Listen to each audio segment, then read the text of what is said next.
ก็ตราหมกให้นึงวัตถุได้เติบแต่โจกเลี้ยงมวยนุจานรู้ยาวปวมิกลีคิวนุยกหมกดอกโดยกชีวิตมนุษย์จ้ามันนี่เติบจ้องจำตกหมกแต่มันเนี่ยเองว่ามันโดยชเนเต้ตัวตัวเขาเตอร์ครูนเองมีเรื่องไอ้แกเรื่องไอ้ล้างมันได้ดอกบอลวางดอกฟ้าเตอร์บ้านผู้ชี้เจ้าจับจุ่มเร็ดเก็บบังคอมเอาขยมโยกสิวเพอกอตราหนึ่งวัตถุโบราณเตออ่อยตากูเทอร์แบบนาเตอร์โลกรู้มันบัดบารมเตขยมนึ่งมันเอาเกสำไรบ่มนองลอย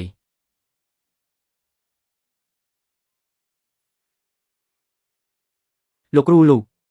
ตาระบอเด็กขยมจ้องบานโยกหมกได้หรือเต้ระบอเนื้อตีนี่ให้ตอนเล่งมนุษย์เตอร์ยินโยกระบอคลายคลายหมกบอกขยมเมนเต้จ้องสลับหรือดอกสุราเอาเหมือนพักใบจีจ้องพักตัดดาตุจับเวีย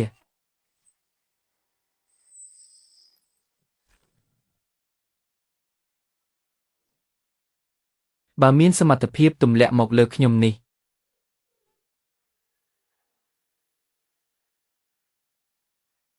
เตียงออกนี่ห้ามกำรักโพลีก้มกำรักดะได้โจ้เตียงออกนี่ลูเทียนทั้งไงนี้ไอ้สำนักเตจำเมอร์เซนเตอร์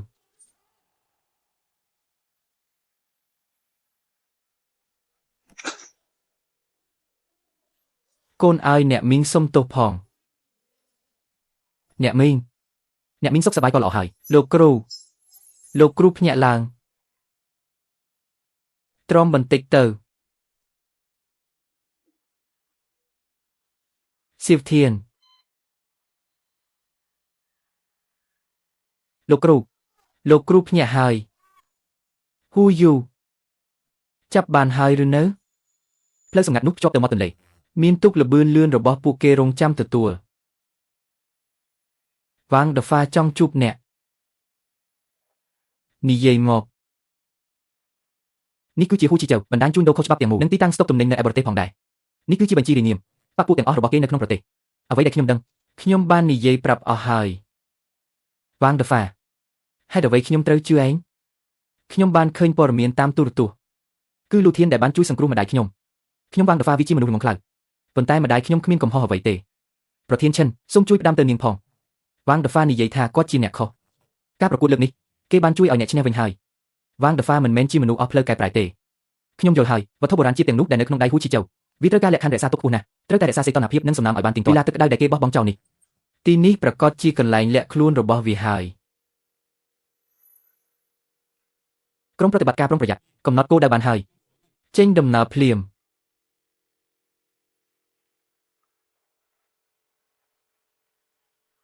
วิจิตรอาซิดนังสารทิตรมลีผู้เก็บกำปงปราสาททิตกิมีดำใบเลี้ยงสมอัดวัตถุโบราณสำเร็จโดยทางสายทั่วแบบนี้วินังบ่มพลายอัศจรรย์เอาหายจับเวียนี่คือจีวัตถุโบราณแต่มีอัศจรรย์ปีสมัยสร้างชกได้เพลียมกลมโจมกเจ็ดป่าหินใต้จมหินหมุดติดไอ้นังวีเอาใบเตจจริงๆขังขนมในวัตถุสำเร็จมวยนี้มินจารึกอัศปรำใบตู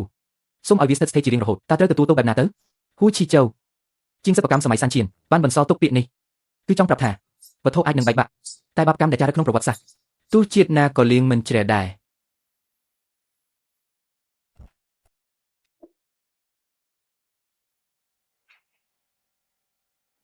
ผู้anh còn bông thưa ấy anh còn là ngôn đôi cru anh đài và ca nút cu yên rong chắp đai chỉ mùi anh mà lấy xâm dân cướp rong bị phục lột dù hàiผู้anh tiền cru tiền sơ sốt tay chia mà nụ ngôn khai ấtประโยชน์ฮูchi châu cruระบบยงจำนายไปเป็นมวยจีวัดดำใบกาปีดำลายในวับทอนังเจ็ดสะระบบเตียงนี้เนี่ยขมิ้นทั้งไงอยู่เลยลูเทียนยื่นชินหาย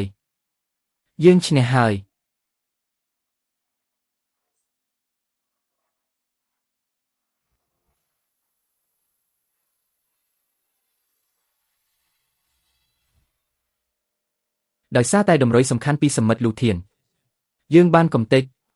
ปักปุจุนโดวัตถุโบราณเขาฉบับระบบฮูจิเจ้าบ้านแต่งสรงพร้อมเตียงดันดำโยวัตถุโบราณจีดดอมินดำไหลบ้านหมกเว้นจำนวนปีรอยปรามมวยหมก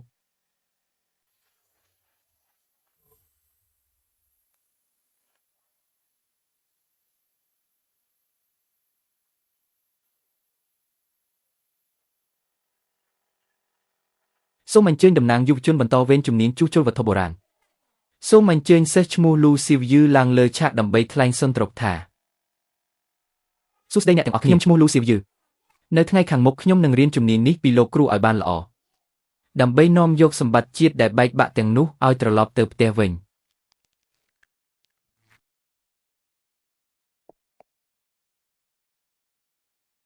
ខាងសាលមន្ទីរមានកិច្ចការបន្ទាន់មួយស្ថានភាពគឺរៀងពិបាកបន្តិច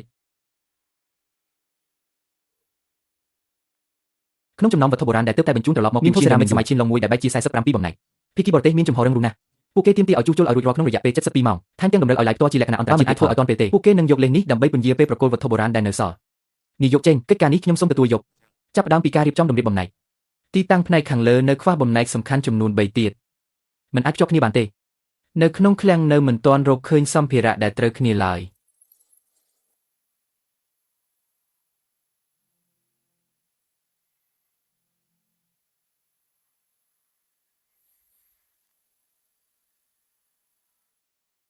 ចុះខ្ញុំភ្លេចវិធីនេះបានយ៉ាងម៉េចទៅត្រូវរកបំណែកសេរ៉ាមិកដែលមានអាយុកាលនិងទំហំស្រដៀងគ្នាធ្វើការច្នៃនិងរៀបចំរូបរាងវាយោងតាមកង់នៃវត្ថុដើមកាត់និងបំពេញវាឡើងវិញ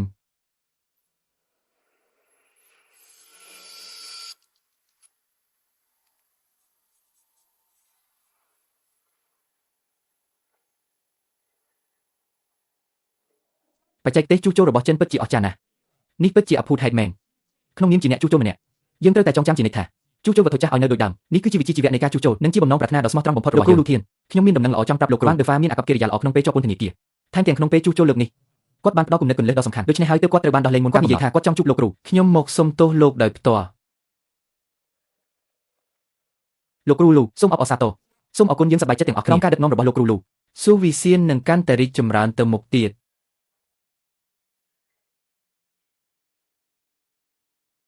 ប្អូនប្រុសប៉ុន្មានឆ្នាំនេះបងពិតជាខុសមែនថ្ងៃនេះពូសុំទោសក្មួយដោយស្មោះទោះបីក្មួយអត់ទោសឲ្យពូឬមិនអត់ទោសក៏ដោយចាប់ពីពេលនេះទៅពូនឹងនៅទីនេះដើម្បីលួសកំហុសអស់មួយជីវិត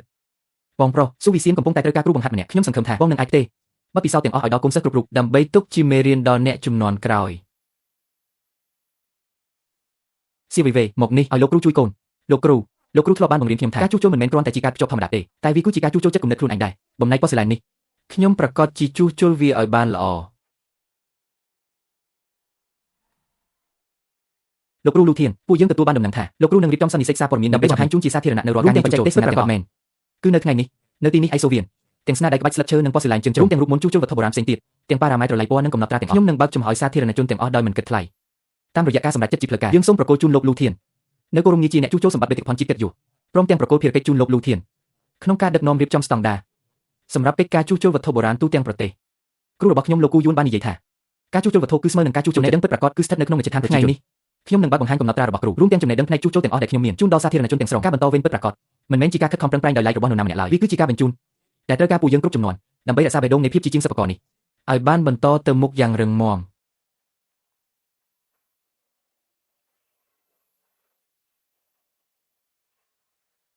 លោកគ្រូភ្លើងនេះខ្ញុំបានបន្តវាទៅឲ្យជំនាន់ក្រោយហើយ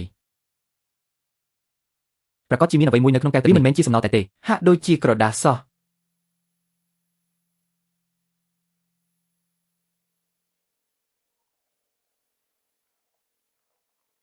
បងស៊ីវ៉ាន់អូនបានជំនះខ្លួនទៅភាគនិរដីជាមួយក្រុមធំកែវទឹកនេះគឺជាតំណាងឲ្យពាក្យសន្យារងចាំថ្ងៃដែលប្រទេសជាតិបានសន្តិភាពឡើងវិញសូមយកវិជាសញ្ញាសម្គាល់ដើម្បីជួបគ្នាវិជាសម្បត្តិមួយច្បាប់នេះគឺជាសម្បត្តិផ្ញើមកពីសម័យសង្គ្រាមកែវទឹកនេះគឺជាវត្ថុតាំងនៃពាក្យសន្យាកែវទឹកនេះគឺជាវត្ថុតាំងតំណាងចិត្តដែលលាក់ទុកនៅរឿងរ៉ាវបែកបាក់នៃគ្រួសារនិងជាតិសាសន៍ប្រសិនបើអ្នកជាកូនចៅរបស់អ្នកដែលបានផ្ញើសម្បត្តិនេះសូមតាក់ទងមកពួកយើងជីតារបស់ខ្ញុំមានឈ្មោះថាស៊ីវ៉ាន់ឯជីដូនឈ្មោះវ៉ាន់ខេងពួកគេបានបែកគ្នាអំឡុងពេលសង្គ្រាមតស៊ូឪពុករបស់ខ្ញុំរងចាំម្ដាយខ្ញុំអស់មួយជីវិតរហូតដល់ស្លាប់ក៏នៅតែមិនបានជួបគ្នាដែរលោកតាខ្ញុំជួសជុលធូននេះរួចរាល់ហើយសម្បត្តិនេះក៏នៅមានសភាពល្អដែរលោកតាអាចយកវាទៅផ្ទះវិញបានហើយវត្ថុបុរាណមិនមែនគ្រាន់តែជារបស់ចាស់នោះទេវាគឺជាសក្ខីភាពនៃប្រវត្តិសាស្ត្រនិងជាតិសាសន៍វាគឺជាការចងចាំពេញមួយជីវិតទេក្មួយទុកធូននេះនៅទីនេះចុះទុកឲ្យអ្នកគ្រប់គ្នាបានឃើញវាហាងសូយីសៀនសូមប្រកាសបើកគម្រោងការពីកំណប់ទ្រព្យរបស់ប្រជាជនយើងនឹងជួសជុលវត្ថុបុរាណរបស់ប្រជាជនដោយឥតគិតថ្លៃដោយមិនប្រកាន់ឋានៈអ្វីឡើយដើម្បីឲ្យវត្ថុចាស់គ្រប់យ៉ាងនិងរាល់ការចងចាំទាំងអស់ត្រូវបានថែរក្សា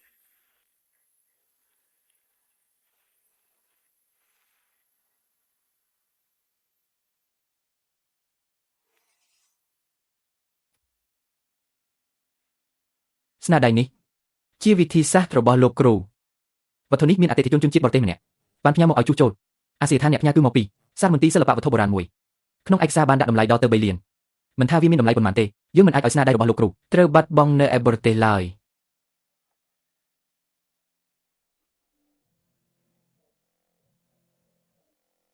លោកគ្រូធំគាត់បានលក់វត្ថុមានតម្លៃទាំងអស់របស់គាត់ទៅហើយលោកគ្រូនេះជាលុយដែលខ្ញុំសន្សំបានទាំងអស់ខ្ញុំនឹងទៅជាមួយក្មួយដើម្បីយកវត្ថុទាំងនោះមកវិញ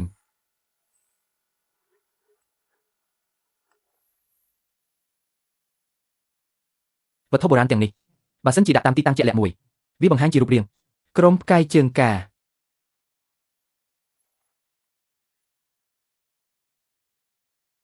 លោកគ្រូលាក់វត្ថុទាំងនេះទុកនៅទីនេះសោះ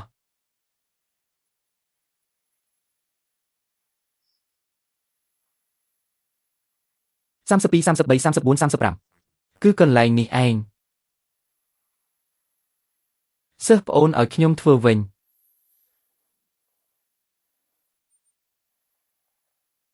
ធានឃើញអក្សរនេះដូចឃើញរូបគ្រូ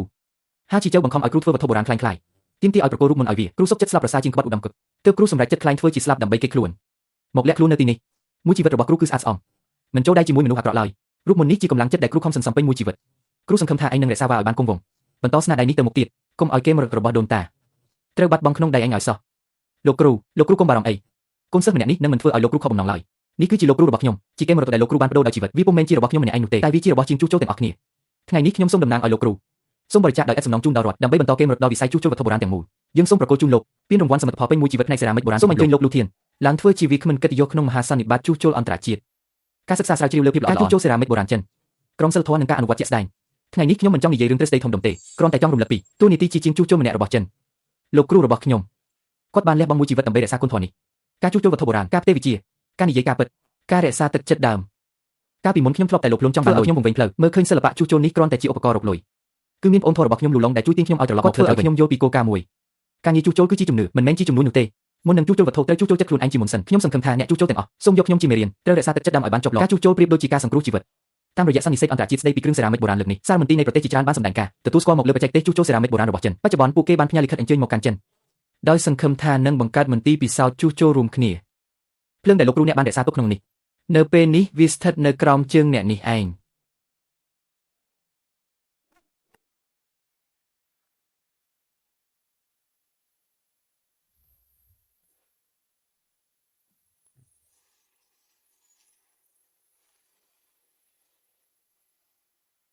ភ្លើងដែលលោកគ្រូបាននិយាយដល់មិនមែនជាភ្លើងក្នុងនោះទេគឺជាអ្វីដែលនៅក្រោមនេះវាជាអាចកំបាំងដែលលោកគ្រូលាក់ទុកពេញមួយជីវិតរបស់គាត់ធាននៅពេលដែលកូនរកឃើញប្រអប់នេះហើយបានអានសម្បត្តិនេះលោកគ្រូប្រហែលជាមិនស្ថិតនៅលើโลกនេះទៀតឡើយបន្ទាប់ពីលោកគ្រូខ្លាញ់ធ្វើជាស្លាប់លោកគ្រូគ្រោងនឹងធ្វើដំណើរទៅក្រៅប្រទេសដើម្បីតាមស្វែងរកសម្បត្តិជាតិដែលបាត់បង់ហើយនាំយកពួកវាត្រឡប់មកមាតុភូមិវិញប៉ុន្តែវាសនារបស់លោកគ្រូបានអស់ហើយមិនអាចកែប្រែអ្វីបានទៀតទេលោកគ្រូបានត្រឹមតែរងចាំពេលវេលាដ៏សមស្របមួយដើម្បីផ្ទេរបេសកកម្មនេះទៅឲ្យកូនជួយលោកគ្រូនាំពួកវាត្រឡប់ទៅផ្ទះវិញផងនាយកឈឿនប្រតិបត្តិការនាំយកសម្បត្តិជាតិត្រឡប់មកវិញត្រូវចាប់ផ្ដើមភ្លាមខ្ញុំរកឃើញបញ្ជីឈ្មោះនិងកូនសោះហើយរកឃើញហើយលោកគ្រូគឺនៅទីនេះឯងលោកគ្រូ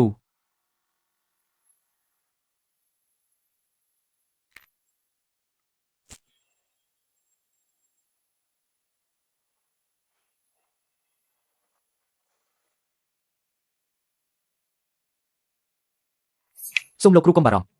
សិស្សនឹងនាំពួកគេត្រឡប់ទៅផ្ទះវិញឥឡូវនេះ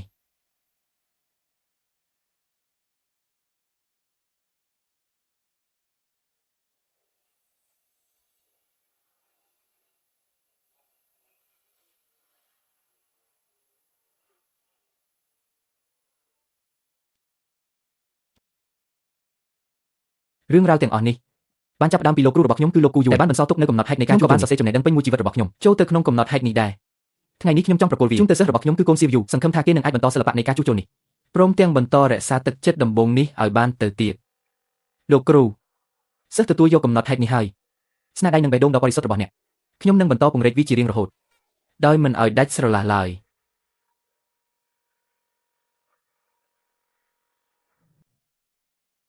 វត្ថុមានព្រលឹងជួសជុលរបស់ចាស់ឲ្យនៅដដែលគឺជាសិល្បៈហើយក៏ជាជំនឿដែរជ្រើសរើសផ្លូវមួយស្មោះត្រង់អស់មួយជីវិតស្នាដៃឯកេតពីរចិត្តមោះមុតមិនរលត់